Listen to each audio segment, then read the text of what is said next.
I think the challenge of people being who they really are and coming into their cosmic spiritual self is that of society closes people down and puts them in boxes.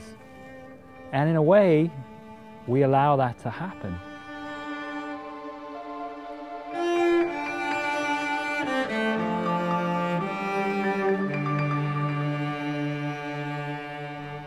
It's because society owns all the resources. It makes people strive and struggle to acquire things, to look after themselves, to survive and thrive in society. So society's focused on doing things, what we must achieve, the goals we must fulfill day in, day out. When actually, if you think about it, the universe exploded into being without intention. If it had intention, where did that intention come from? Who was the creator and where did the creator come from? In my observation, my feeling, my experience, it came from pure presence, infinite potential, if you like, pure being. It exploded into waves of consciousness, expressing itself. It didn't have something specific it must do, but things created nevertheless. So if you take that as the model of the way the universe works, and you look at it in relation to society, to me, society's got it the wrong way round, at least the wrong way round in terms of unleashing being, because it's making it all about what we should do, what we should achieve, and rewards are given if we attain some great result. And people are rewarded, people are acknowledged or made famous, if you like, because they achieve some particular thing that is popular. And so the focus is on achieving something like that. We feel like we must struggle and effort in society to attain the things that we want.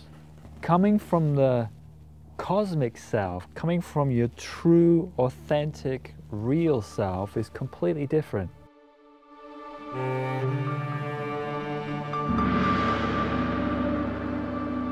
It's about tuning into how you feel to be now. And that may have a whole range of different qualities. It's kind of like a harmonic on or a chord on a guitar. Like it has several strings, but it can play different chords. And the soul is like that. It has several different characteristics, and for each a particular harmonic of those characteristics, and that comes through in different strengths in different ways at different times. But it's easy to lose faith or lose trust in how important, how impactful beingness can be. Because sometimes these feelings are really subtle, they're sensitive, they're empathic, tuned in, connected. And society doesn't generally respect that sense of unconditional love, empathy, and compassion. It's starting to come through, but generally it's more about succeeding and winning and overcoming these kinds of things. So some of this beingness is very subtle. There's subtle feelings inside, and it's easy for them to get trampled on in the rush of having to do things. And yet, those subtle feelings, if we can honor them, give space to them, and let them arise, let them come through and express through us, we're going to find that's amazingly creative. It's going to shape and create the landscape, the environment around us. It's going to shape and create our relationships, our career, the job that we end up doing, which becomes the effect, the result of your passion, what really truly interests you in life, or your general living circumstances, your interests, what you do in your spare time, where you live, how you live, these things. Beingness inspires all of those things, creates all of those things, if we allow it to.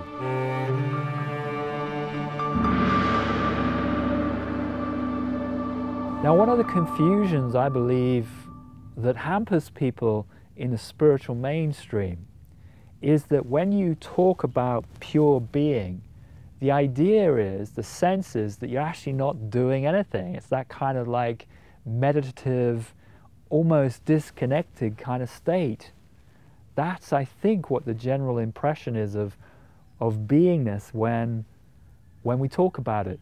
But it has lots of different qualities. So it can be, besides surrendered and peaceful and calm, it can also be willful, courageous, brave, committed, focused. It can be articulate. It can be charismatic. It can be inquisitive, inquiring. A whole array of different characteristics. These are also beingness, and they also create. So the misconception, I believe, is that we should aspire in spiritual circles to this kind of Buddha state, I could call it. And that really, I believe, can be self-defeating. So everything we know is of consciousness. And consciousness is felt internally as subtle feelings. Yet they have a big impact. So if they're suppressed, they don't come through. It's important that we let them come through, the feelings, the senses that we have, the full palette, the full spectrum of who we are. When you feel tightened down, however the compulsion is to continue and try to push through, instead it is to stop and feel, how is the system, how is society, how are behaviorisms, conditioning owning you at the moment? How are they contracting, compressing you? What does it feel like inside, emotionally, physically, mentally?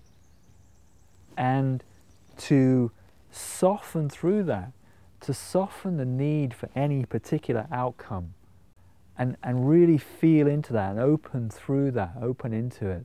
And then you soften consciousness internally. And as you soften consciousness internally, then what you find is a more authentic aspect of being wants to come through.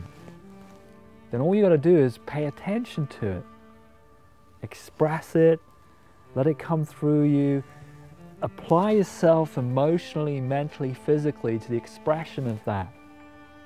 And then the energy will carry, the consciousness will carry and express out into the environment, and it's going to positively impact everything about your life, from relationships through to your passions, your career, and how you live. It's not easy to do, I know. It's not always easy, but it is actually straightforward. But it does require commitment.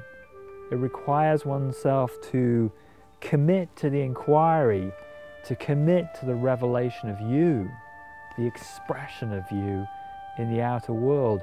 And this will radically change it. This will change it in a way that most befits, most reflects, most rewards who you are. To me, it's all about beingness and allowing that to come through.